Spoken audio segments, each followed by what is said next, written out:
и ждет впереди нас дорожная пыль.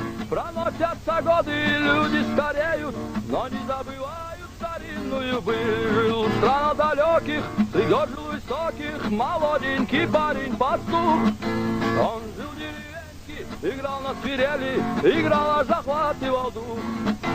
Когда он играл, все кругом замирали, лишь слышно, как звуки льются нежным ручьем. О том пастушке уже многие знали, и вот он предстал пред самим королем. Он долго играл, лилась музыка нежно, как будто бы в небе летят журавли.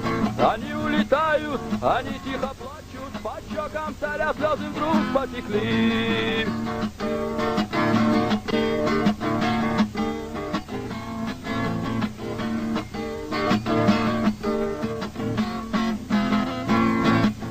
О, чудный пастух, будешь жить в моем замке, и целыми днями мне будешь играть.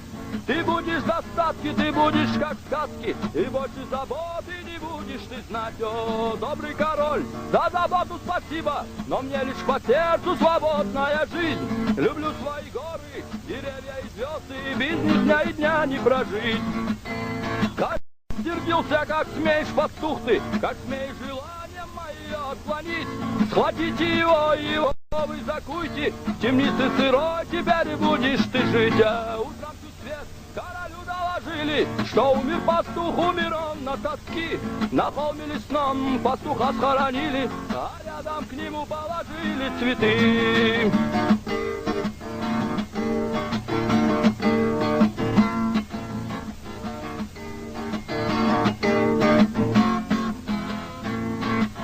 Костер загорелый, звезды тускнеют, и ждет впереди нас дорожная пыль. Проносятся годы, люди стареют, но не забывают старинную быль. О, старый король, немало ты прожил, но истины старой понять ты не смог. Ведь певчая птица, коль пела на воле, в плену никогда не споет. О, старый король, немало ты прожил, но истины старой понять ты не смог. Ведь певчая птица, коль пела на воле, в плену никогда не споет.